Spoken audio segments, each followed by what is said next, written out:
A very good evening to you watching UBC TV. Once again, welcome to our second edition of News Tonight. My name is Michael Jordan Lukomwa, and this is what we have for you. Government of Uganda is to consider banning of imported goods for imported food to feed refugees in Uganda by the World Food Programme. Minister for Relief, Disaster Preparedness and Refugees, Hilary Onek, says that Uganda has more and high-quality food which can feed all refugees in the country, thereby urging the World Food Programme and other agencies to support the Buy Uganda, Build Uganda initiative. We have details to this story. I want to totally disagree with you. All these Ugandans you see, including me, tall as I am, I'm eating our food here. I haven't died. These people are coming to our country. Do we have to import food to feed them when we have our own food? If they don't want to eat our food, let them go where the other food is. Minister for Relief, Disaster Preparedness and Refugees, Hilary Onek, is to put into consideration the banning and importation of food used to feed refugees in the country by World Food Programme. In his defense, Mr. Onek says the country is well off in agriculture and capable of producing good quality food to feed the refugees. I will discuss this with my cabinet colleagues, and we are going to cause no procurement of food from outside Uganda by the World Food Programme. Let the money remain here. Our farmers have there are a lot of food around here. Cereals are there, and so on. I don't see the reason why we, the Kenyans, our farmers smuggle food like maize and so on to Kenya, and Kenya process, then the World Food Programme goes and buy from Kenya and bring it back to Uganda. Why do you do that? The UN Resident Coordinator, Rosa Malango, attributes importation of food by the UN World Food Programme to research carried out by the organization that indicates poor harvest handling by Ugandan farmers. So we launched the country dialogues on food systems in Uganda last Friday. One of the issues to tackle there, Honorable Minister, is the issue of the poor quality of post-harvest handling. This is the only reason why, despite investing for several years, we have not been able to purchase locally in Uganda. If you think quality is not good, you bring equipment to test the food here locally. So I think I don't accept this excuse of quality. Our quality is excellent, and that's what has fed us, and we have grown up to now. Thank you. So it's not that we're not buying. We're buying, but we're not maybe buying at the scale that you would want. Just to reiterate, just this past week, we launched a program in Karamoja called Karamoja Feeds Karamoja. Meanwhile, the government of Japan has contributed 36 billion shillings to Uganda through 8 agencies in supporting refugees. The contribution is to mitigate impacts of COVID-19 on refugees, promote their livelihood and healthcare, among others. This year, the government of Japan decided to make another contribution of approximately $9.8 million US, which is approximately 36 billion Uganda shillings. Therefore, the 2021 contribution has been made with a specific focus on mitigating the impacts of the COVID-19 to the vulnerable population, including refugees, host community members, women and children in Uganda. Having already a big number of refugees in the country, the government of Uganda is currently not registering more refugees, although they still show up in different refugee settlements. Lydia Chomkama, UBC News. Speaker of Parliament Rebecca Kadaga has directed the Committee on Finance to review the performance of Amiga funds. This follows legislators' concerns over unclear channels and requirements involved in accessing these funds. The Amiga Fund disbursement has raised concern among the public despite government allocating 260 billion shillings to benefit 19 groups in every constituency. According to the breakdown, each group is entitled to 30 million shillings and an allocation of 500 million shillings is set aside for each constituency. Kinkizi West legislator Paul Kaberuka told Parliament that Kinkizi West constituency youth must produce collateral and subscription fee before accessing the fund. 2,500 members supposed to share 30 million. This attracted debate among the members calling for a complete review of the entire project. It is very unfortunate. We need to really concretize some of these programs for our people to benefit better. Let the government come out with a clear message. What is the yoga? So that it is the same. But State Minister for Finance David Bahati denied the allegations and promised to follow up the matter. It's not, this money is not for sharing. This money is working capital for groups who want to improve their household incomes. And it's not supposed to have collateral. A group is enough collateral for that money. And therefore we are sending a message from this house, and after here, we'll be able to communicate to all commercial officers and microfinance support centers in our region that no collateral should be asked for this money. This money, if used very well, can actually improve the household income of our communities. And therefore, Madam Speaker, through here, I would like to want members of this House to support this program. Where there are weaknesses, let us address them, because we are the ones who appropriated this money. 260 billion was appropriated by this House. So I'm giving notice to the Committee on Finance. Soon after the end of this, you convene a meeting over that issue so that we can listen to all the problems and then resolve it. Government launched the Amiga Fund in 2019 to transform Ugandan households from subsistence to market-oriented production. Over 6,300 SACCOs have registered with the Microfinance Support Center, MSC, to access the funds. At least 184,870 billion shillings out of the 260 billion has been disbursed.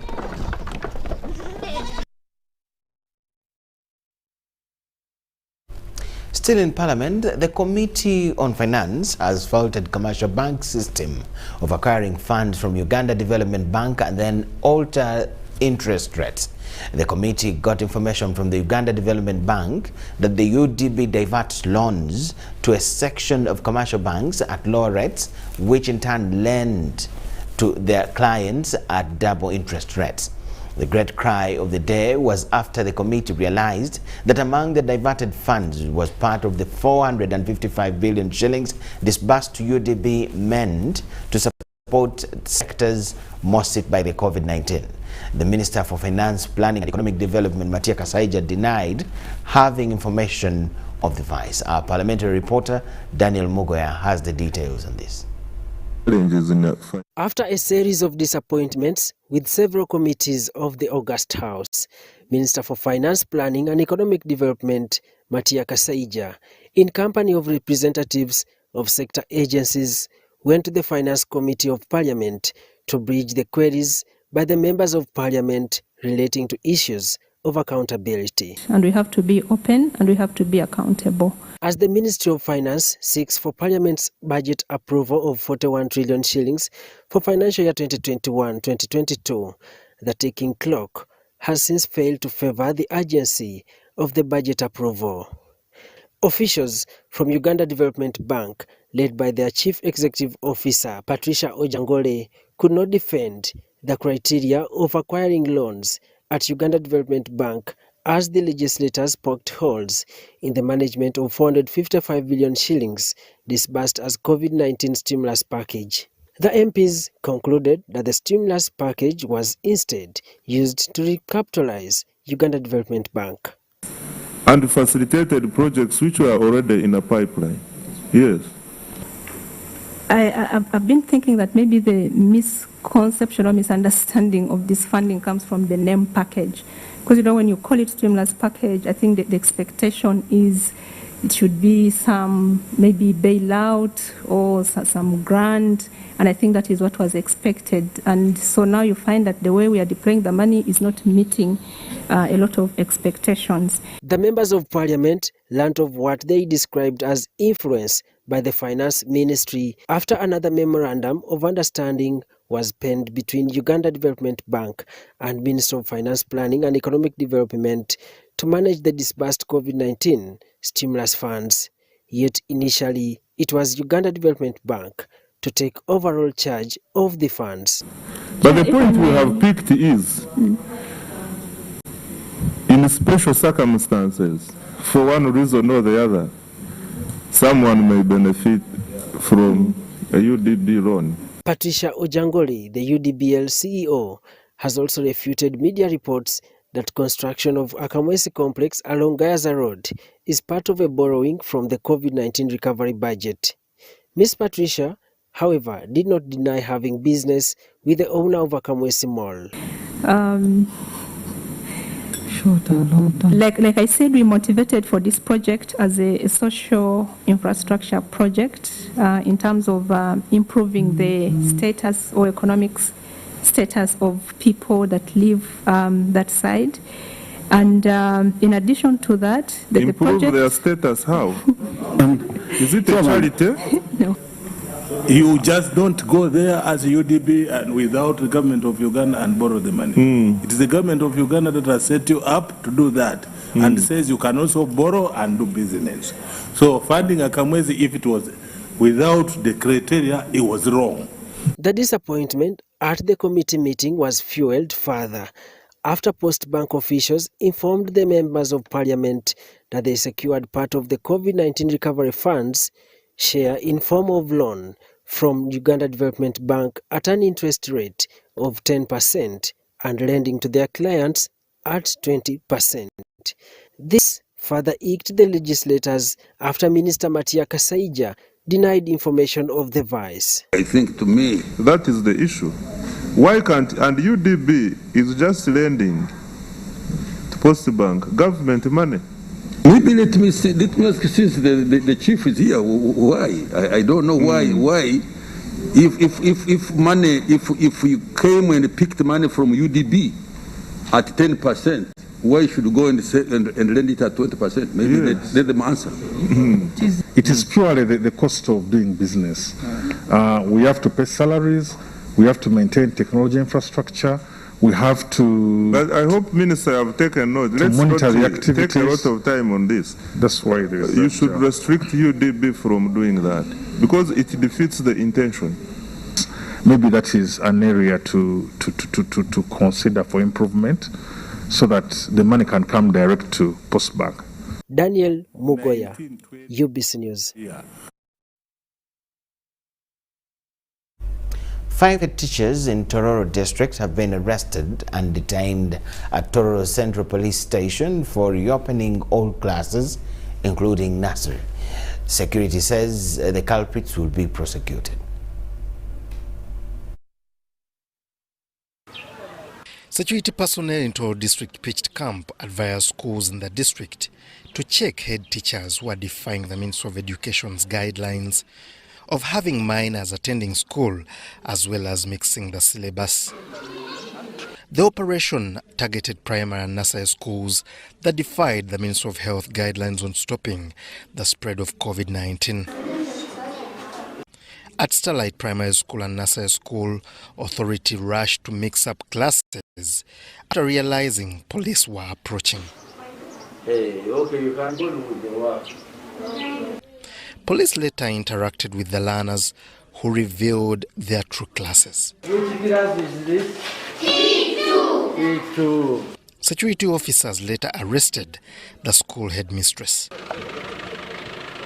By 1 p.m., police had arrested 4 head teachers from private schools and 1 government school for defying Ministry of Education and Sports guidelines. They have a class of nursery section P1 or P2, P3, which is outside the calendar of Ministry of Education.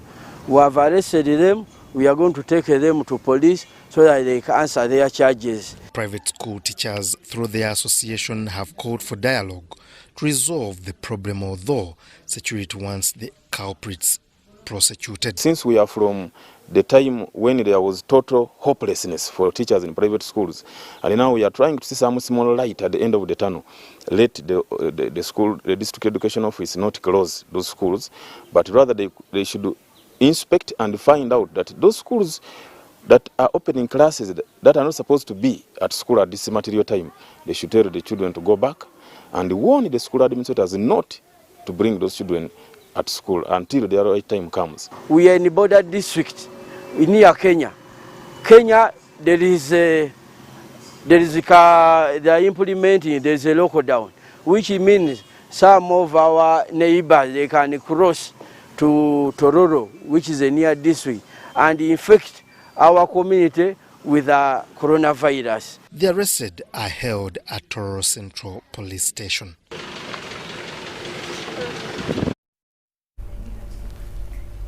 Media practitioners in Bukedi and Elgon sub-regions have bewailed poor working conditions, which in the end affect professionalism. These and other concerns were raised to the Minister for ICT and National Guidance, Judith Nakakoni, during her visit in the Eastern region, as our reporter Onyango tells it here. Nakakoni's 4-day working tour in Eastern Uganda saw her interact with the media fraternity. At Tororo District Headquarters, the Minister for ICT convened with the Bukedi Sub-Region Media Association leaders. In COVID, we did a wonderful job. We kept the public informed. And that's why probably we managed even to contain the pandemic. Top on the agenda was the post-election role of media. We want you to be our ambassadors. Teach the wananchi. Give them the information. They may not know. We assume they know, but at times they may not know what government has in stock for them.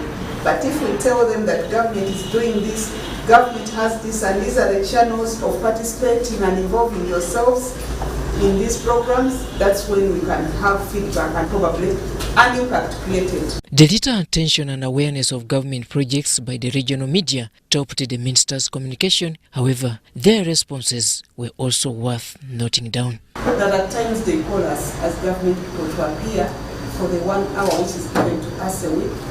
Then we fail to utilize the 1 hour. You'll find that some of these media houses do not have capacity. Even those that have capacity are profit driven. They do not undertake capacity building.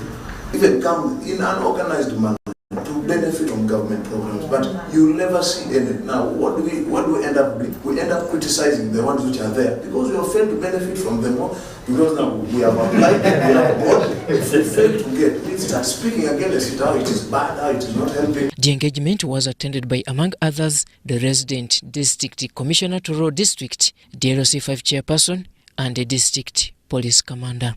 Another media engagement was that of Elgon region in Mbale City. But now elections are done. How do we refocus and reposition ourselves? Here, accountability for the 1 hour government-free airtime space on all media channels dominated the debate. Media houses here in Uganda are almost denying us the 1 hour which we were supposed to get a week as government. Please, we request you to honor that 1 hour. For Elgon FM, we have airtime, government airtime. That 1 hour is there every Thursday from 7 to 8 p.m. But you have a scenario where someone will commit themselves and they're going to come for that talk show and you're ready. And the next time you call the guys, the phones are off or tells you I've gotten an emergency. Speaker after speaker continued blaming government officials for turning down talk show invitations. During the time of campaigns, people could be polite. You find this person have sent a member, the other one have sent a member. Government and the politicians are the ones who are sent. So we don't know who's organizing. And even the person who are coming, sometimes when they come, they ask you what are we going to talk about. Yes, they have come to talk about government programs. Working under fruitless and subversive conditions was raised as a major hindrance to the effective flow of information in the Elgon sub-region. The resident city commissioner Mbale, the deputy managing director UBC, Morris Mugisha, was among the attendants of the Elgon ICT Media Dialogue. Robert Onyango, UBC News, Eastern Uganda. Buganda Kingdom Katikiro Charles Peter Maiga has advised parents to inculcate culture into their children for a better Uganda. Maiga gave the advice during a meeting with leaders of persons with disability at Bulange Mengo. Leaders of persons living with disabilities from Buddu County in Masaka district have brought their contribution towards developing Buganda in a campaign known as Luwalo Lwaffe. Katikiro Charles Peter Mayiga also took a swipe at those who underlook persons living with disabilities. If you do not carry out the responsibilities that you are capable of carrying out, even when you don't have physical disabilities, then you can be described as a disabled. Some people are normal in the physical sense, but they don't rise up in the morning to go and work.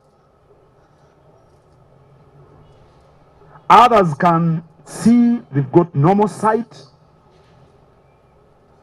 they can hear with their ears, but they disregard the messages that would help them. He warns people who misuse social media and advises them to get information from recognized sources. To spread rumors which are baseless, and messages that are related to development are ignored by these people who have got normal hearing capabilities, they've got proper sight. Now, in my opinion, those people are disabled. Minister for Local Government in Uganda Kingdom, Christopher Bwanika, says despite COVID-19 pandemic that affected many people, there is still resolve to develop Uganda. Kitukakatako okulondamu emikutu emituufu ne tugoberera amawulire amatuufu era n'okwewala emikutu egitukyamya tuleme kuva ku mulamwa gwa kutwala Buganda ku ntikko. Jude Muleke, the Buddu County Pokino, lauded the Katikiro for his tireless efforts to defend Buganda's image. Waliwo ensanafu ezibadde zitandise okuzinda ennyumba. Tukwebaza oziyiyeemu evvu. Tusaba n'ekibondo ekiri oyiwewo olunyata. Ensanafu ezo zisobole okugenda. Over 11 million shillings has already been contributed by different counties in Buddu towards developing Buganda Kingdom. Sebira Andrew compiled this report. The Democratic Party, that's DP, has launched a campaign dubbed Prompt, Prior and Adequate Compensation to the 10 districts which are going to be affected by the construction of the oil pipeline. These have asked government to compensate them before they are demolished.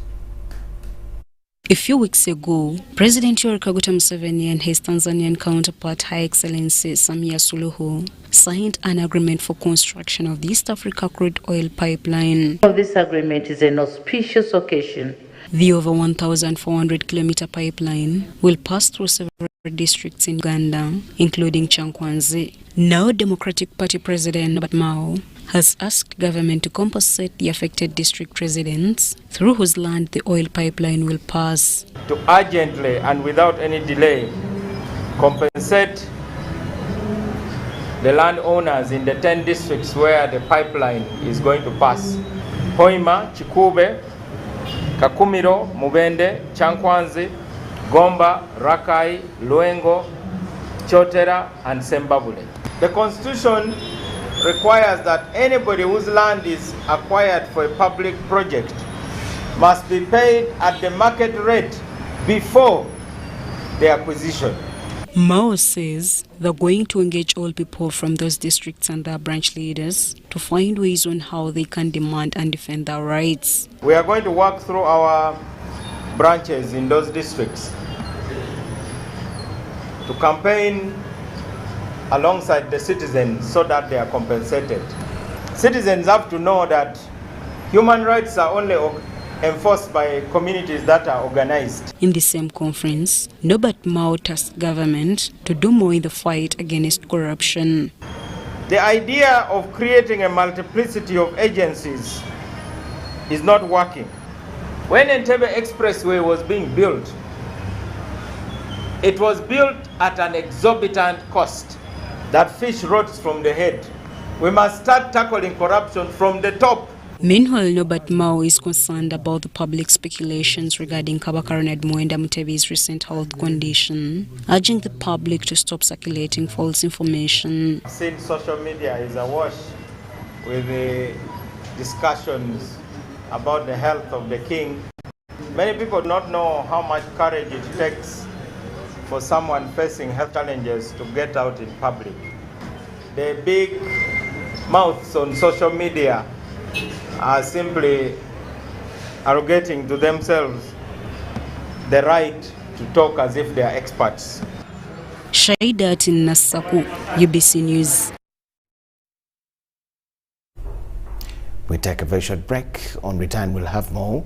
Thank you so much for watching.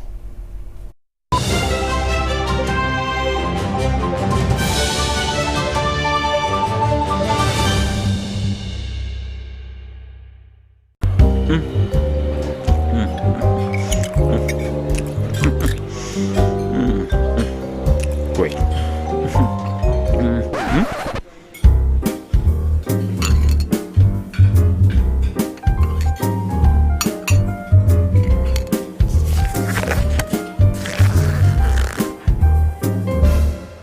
No one should stop you from finishing what's yours. That's why MTN gives you data bundles that don't expire.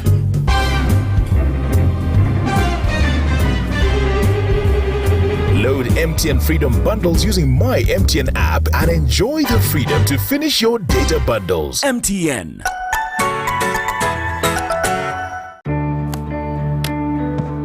Today tastes like a new tradition, like an old favorite.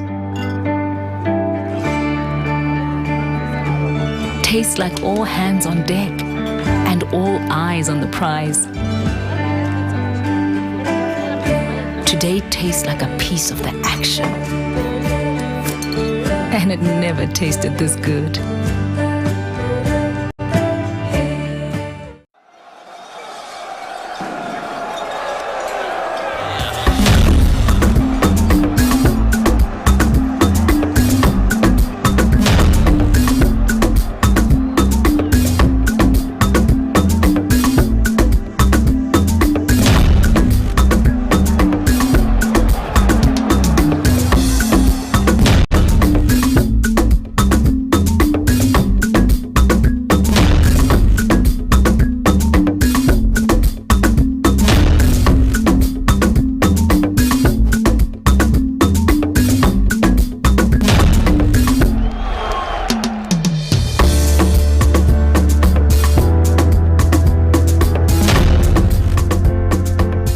That's their way of stopping HIV. What about you?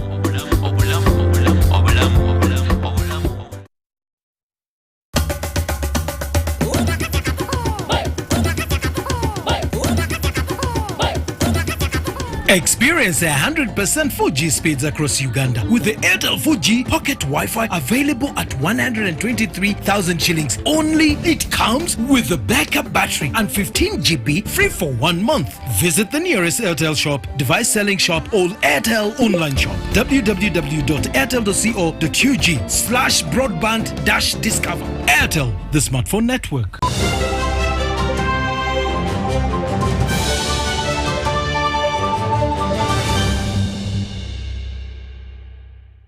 Welcome back from the break. It's UBC News Tonight.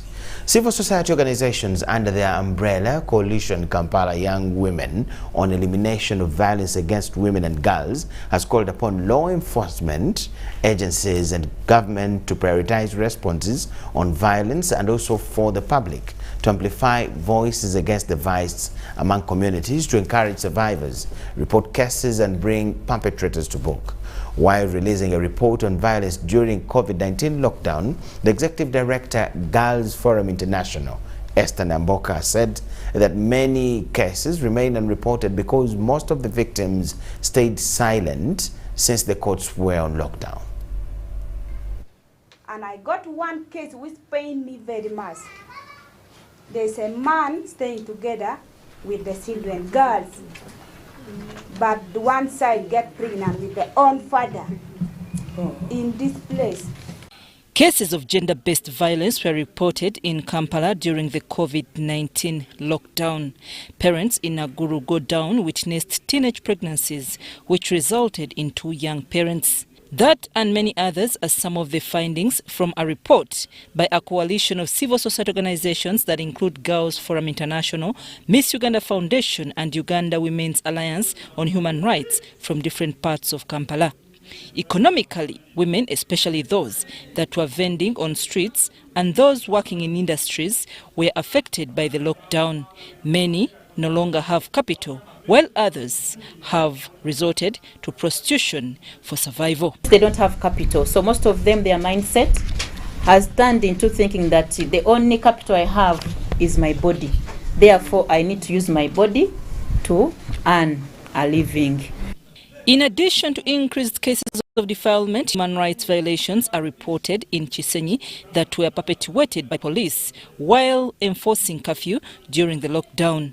The increased cases of teenage pregnancy in the report are attributed to lack of access to sexual and reproductive health services. And we think that the police needs to stand firm and do its responsibility of protecting citizens other than oppressing the citizens who are mainly young women and girls in our communities. Only option of getting a little money to support the family is marrying off their young girls.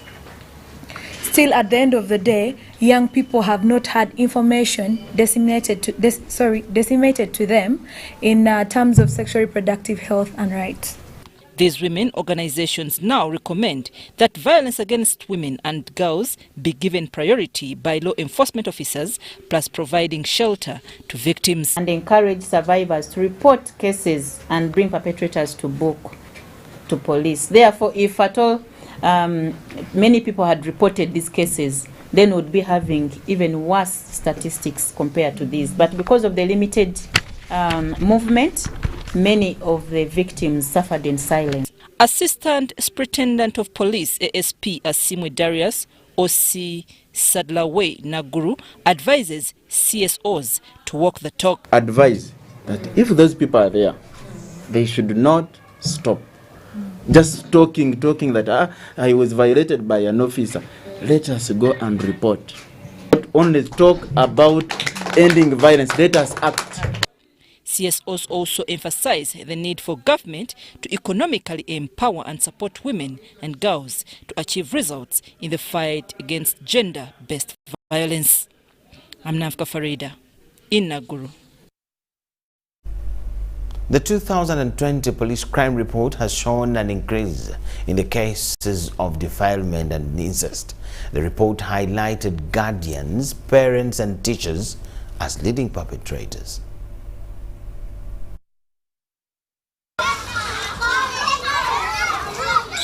In the 2020 police crime report, would-be protectors of children have turned out to be the perpetrators.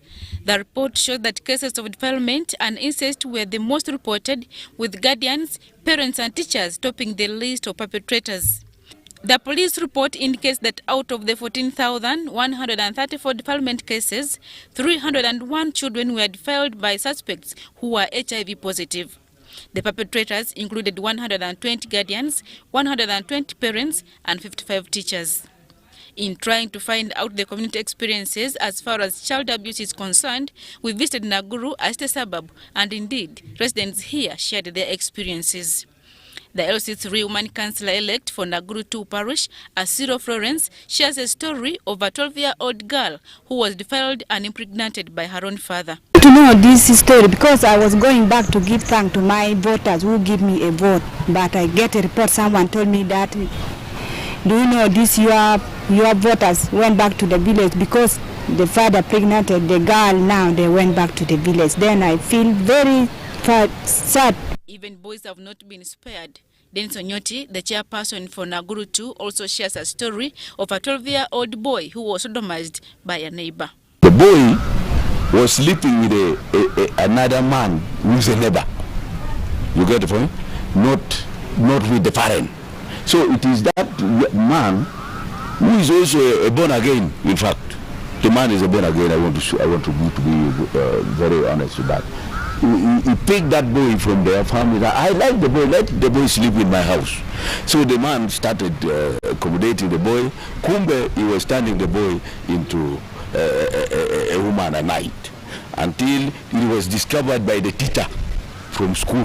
When the boy was sitting, the way he sit was not properly, and the boy was brought back home and taken to the hospital. They found that he has been used by that same man. Some of the residents blame the increasing cases of defilement and incest on drug abuse and alcoholism. That one is caused by mothers going away and living there, their children, their daughters, at that risk. Because when fathers may be taking in something small, when they come back they fail to differentiate between the wife and their daughters, so they end up using their own daughters. To me personally, what makes these crimes to be committed, like sexual violence, when parents neglect children, and these children have they are given enough space to do whatever they feel they have to do. They go in dance halls. The 2020 police crime report clearly shows that all children, regardless of their gender, require most care and protection, not only from their biological parents, but the general public as well. Adiana Kute, UBC. News not good from that side.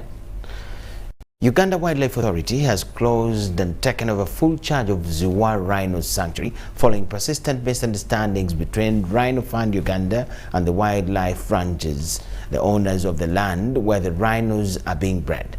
According to Public Relations Office of Uganda Wildlife Authority, this is being done to secure the rhinos at the sanctuary, as Jen Nyiramugisha reports.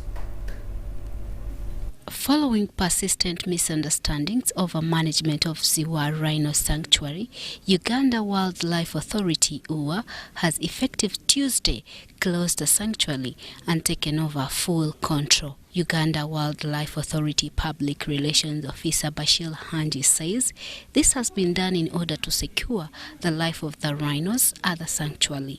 This is a phased approach. We started by mediating the two parties. When we realized that the conflicts were persistent, we went in and secured the rhinos first. Now we realize that still the conflicts are persistent. We have taken over, we are in full control, we have closed the sanctuary. It's not accessible. Recent and past efforts to mediate between the warring parties, including President Museveni's intervention, bore no positive outcome. Now, these two have had issues. The landowner at some point was complaining that he's denied access to his land.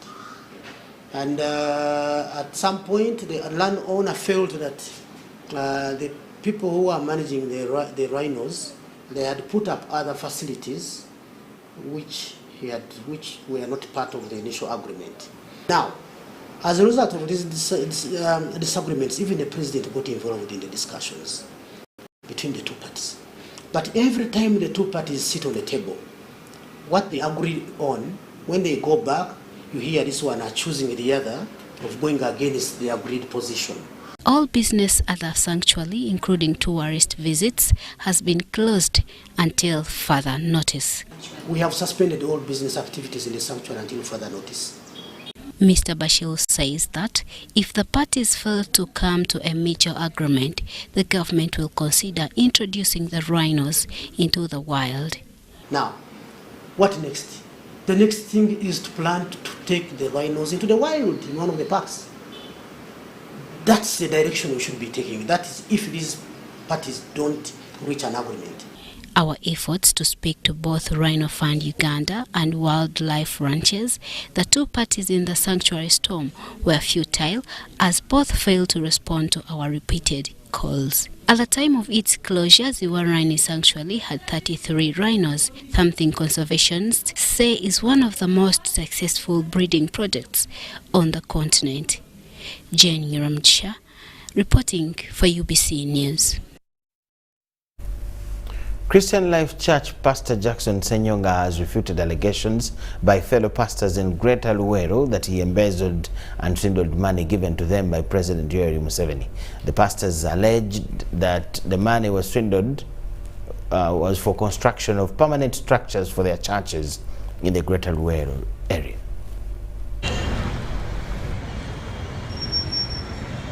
Last week, born-again faith pastors from Greater Luero region attacked Christian Life lead pastor Jackson Senyonga over alleged embezzlement and swindling of their money. The furious pastors allege that Pastor Senyonga collected 20,000 shillings from each in the campaign of building permanent structures for their churches. Since it is a matter of national interest, we will request that they actually be handled from the CID headquarters in Chibuli or from the police headquarters, depending on where it is convenient for them. The pastors further allege that there is a likelihood that Pastor Senyonga could have met with President Museveni and was given huge sums of money which he used for his personal gains. They are also saying that the president gave me money to give to pastors for the recently concluded campaign. They are also saying that Pastor Senyonga stole money from them, promising to set up pineapple juice production equipment, and also claiming that I promised to build their churches, and I did not deliver. All these allegations are caught on video as evidence, and they will be displayed or played back before your eyes right here on the screen, so you can know and also see the faces of the propagators. Pastor Senyonga, however, refutes all the allegations made against him, saying the masterminds have intentions of tarnishing his name. Unfounded and far from the truth. These are initiated, propagated, and financed by the one called Brother Ronnie Maccabi. Brother Ronnie Maccabi is the pastor, quote-unquote pastor, of the ATM Church, who also owns Aka TV and Christ FM. They are also sponsored by other fake mafia pastors who we have always talked about. Some of these pastors that are sponsoring this are involved in sodomy acts, where they sodomize underage teenage boys in the name of getting stronger anointing for miracles. On allegations of Operation Wealth Creation Funds, Pastor Jackson Senyonga called upon Lieutenant General Charles Anyina to intervene in the matter. Maccabi forcibly stole land from Maswangali family and other families that surround that area. After forcibly entering into that premise, he set up his radio station and television station, and that is on Sarama Road. At one time, the families came together to claim their land. And what did Maccabi do? He gathered his goons and himself involved, beat up these family members who were trying to claim their land, and turned around and opened a false claim that they came to church with a bomb in the name of destroying the church. Senyonga threatens to sue the accusers for defamation. Pastor Senyonga called upon the concerned parties to fully investigate the genesis of this saga. Sudat Kai and Ivan Juko, UBC.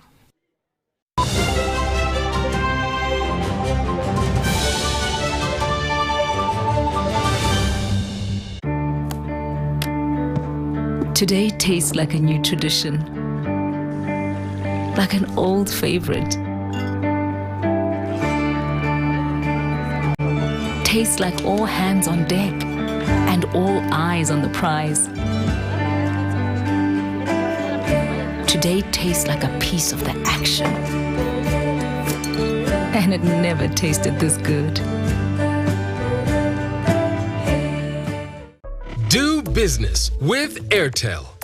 Register today as an authorized Airtel SIM selling agent free of charge. All you need to do is submit a business name and a passport-size photograph of the owner, a passport-size photograph of the handler, if applicable, a copy of a valid national ID of the owner, a copy of a valid national ID of the handler, if applicable, an LC or police letter confirming physical residential address of the owner, a certificate of incorporation or certificate of registration, a company TIN issued by URA, if applicable, a certified copy of the form showing the registration location or place of business of the company, Form 18, if applicable, a valid trading license, and an LC or police letter confirming the physical location of the business premises. Business premises should be a brick-and-mortar building.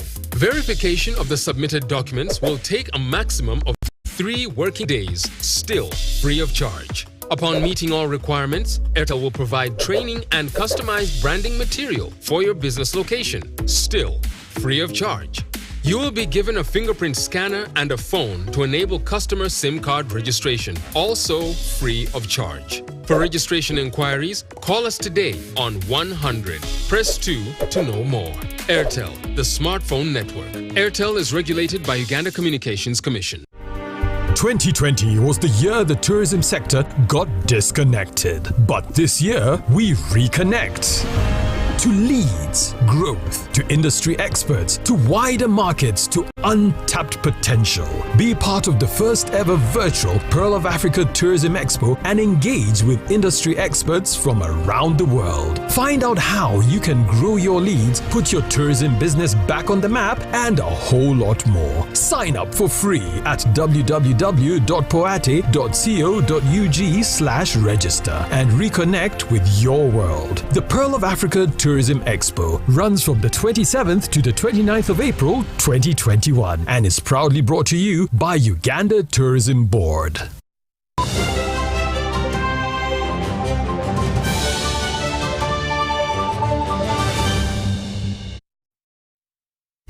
Welcome back from the break. It's UBC News Tonight. Shema District Veterinary Officer Dr. Joseph Amanya has issued a directive restraining movement of animals to markets to minimize spread of foot and mouth disease. Foot and mouth disease was first identified in the district on the 4th of April 2021 in the sub-counties of Kakindo and Chanjenyi. Shema District Veterinary Department issued a letter banning animal movement, slaughter and sale of dairy products.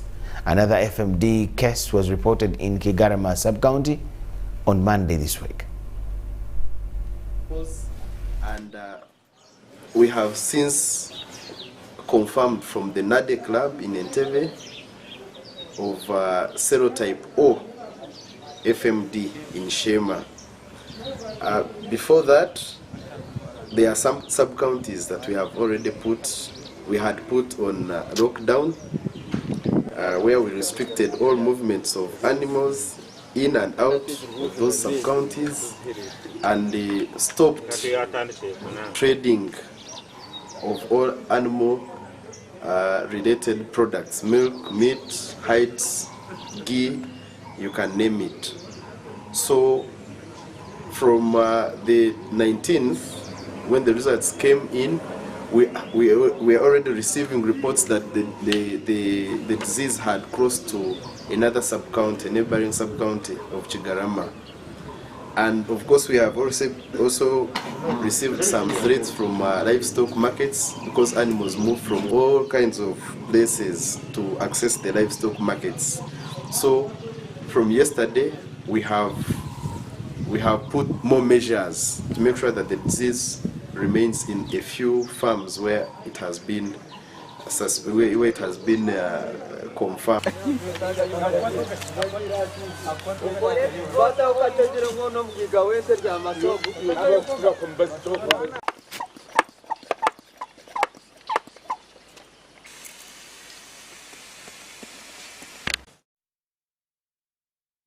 Trade and Industry Minister has appealed to investors in fuel stations to ensure high quality of their petroleum products and avoid adulteration for the sake of profits.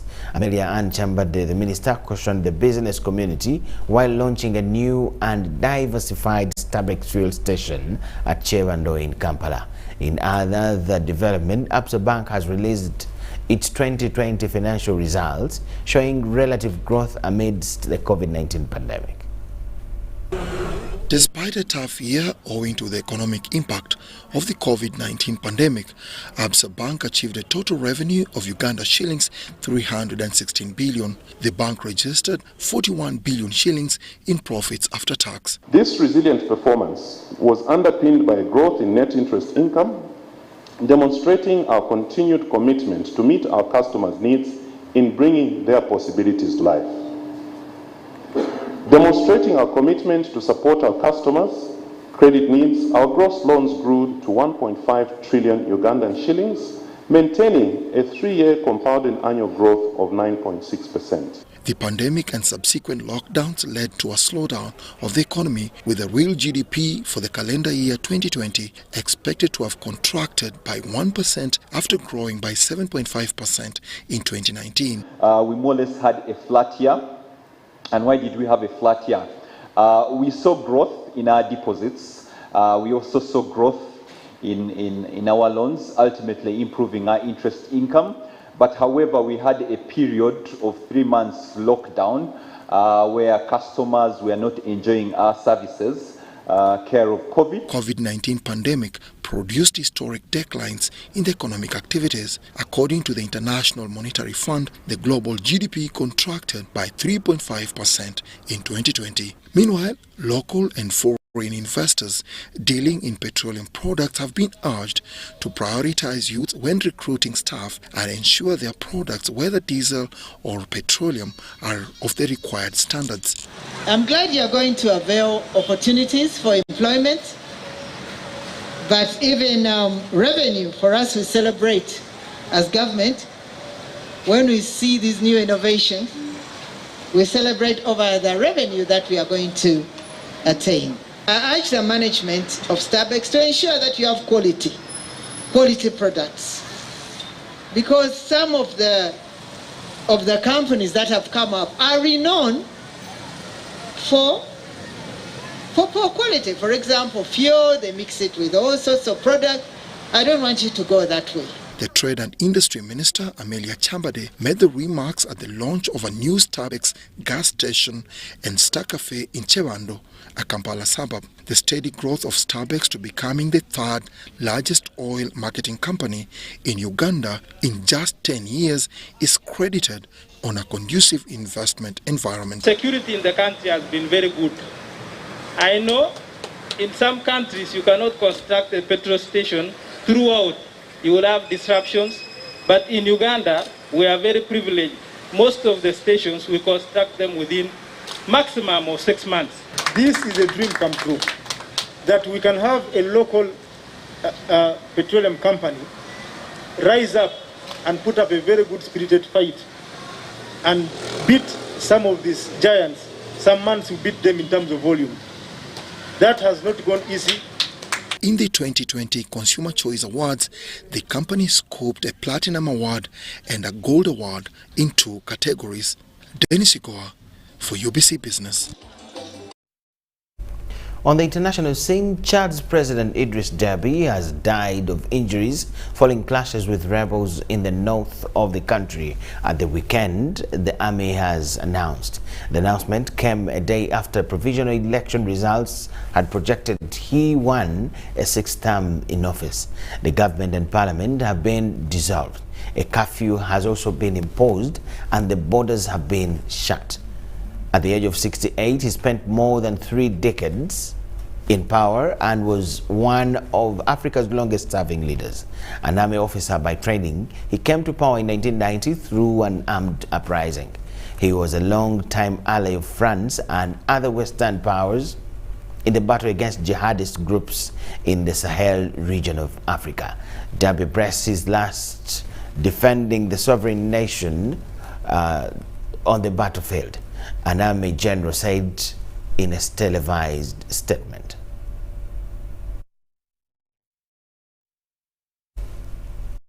Idadi ya waliojitokeza ilikuwa.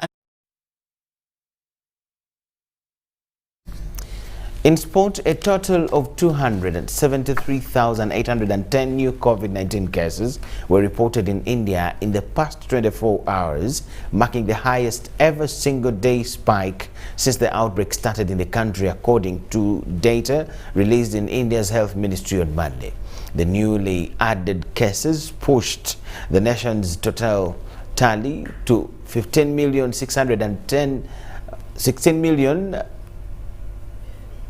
61,919 infections, and the country's death toll reached 178,769 people.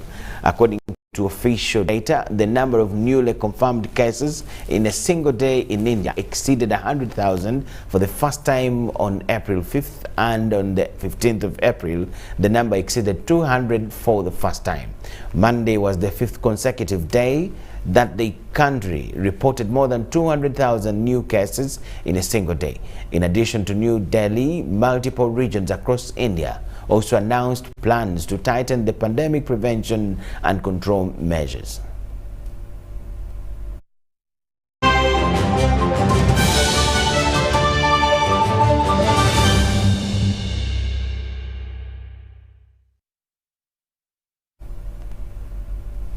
Nambole Stadium is still in a bad shape.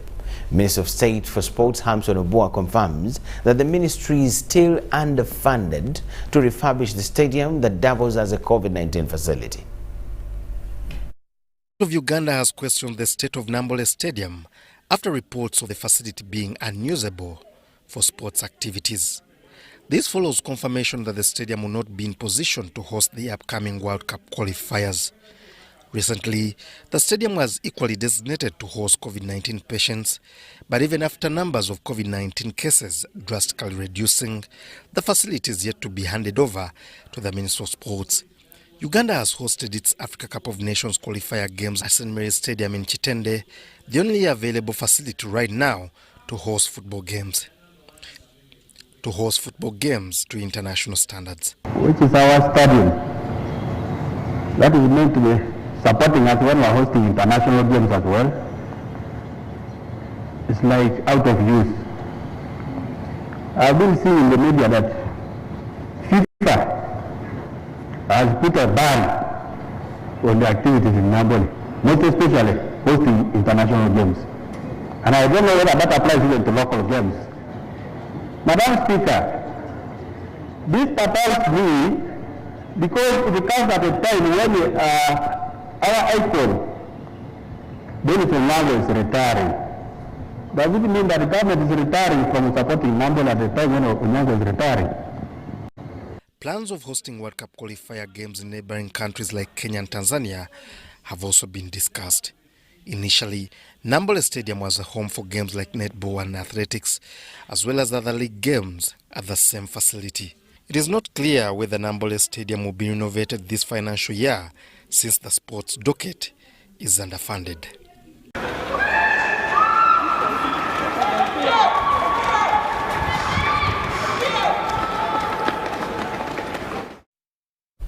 Uganda's All-Africa Games bronze medalist Helen Baleke has been boosted by a set of sewing machines from world-renowned betting house Betway.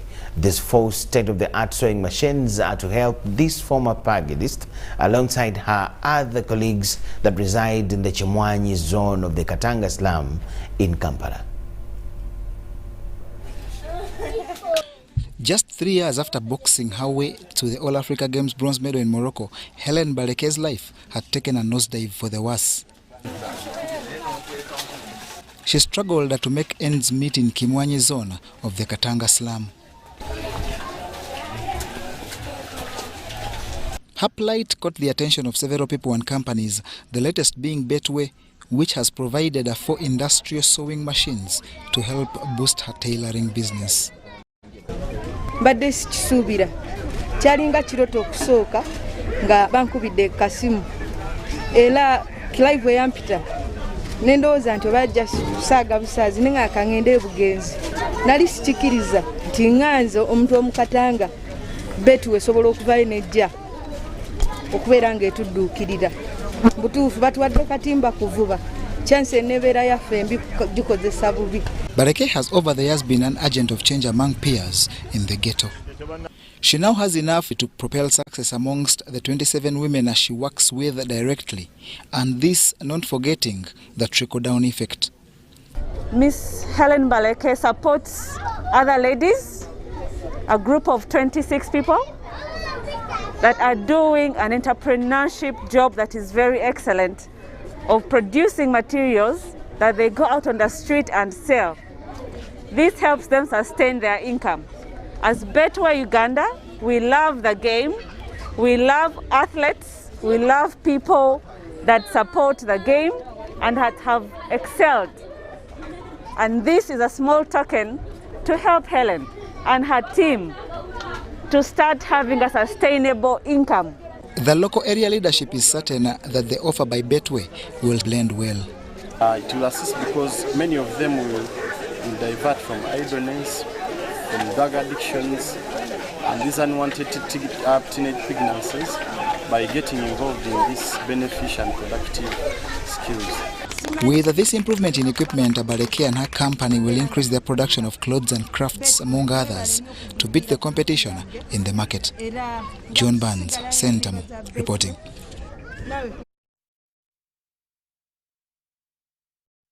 John Barnes, Sentamu, bring us to the end of the bulletin. We'll wind up with a look at the top stories among what we had for you.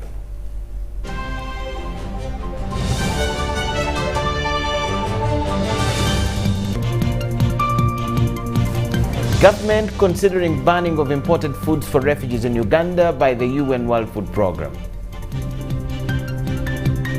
Chad President Idris Deby dies after clashes with rebels.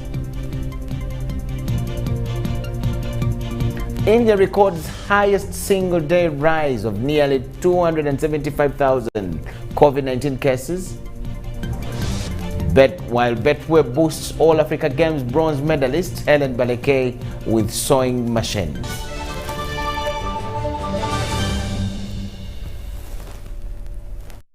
Yes, that is all we had for you this evening. Thank you so much for watching. My name is Michael Jordan Lukomwa with Elizabeth Nakakoni and the whole team here. We wish you the best of the night. Let's catch you in our other programs. Good night.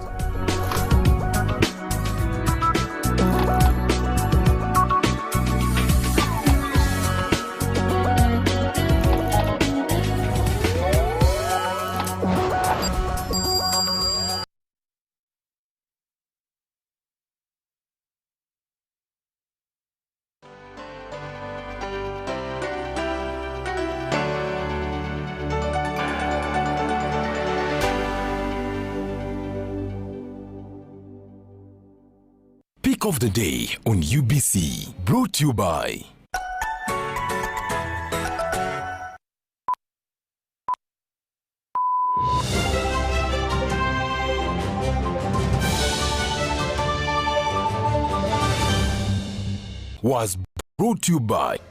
No one should stop you from finishing what's yours. That's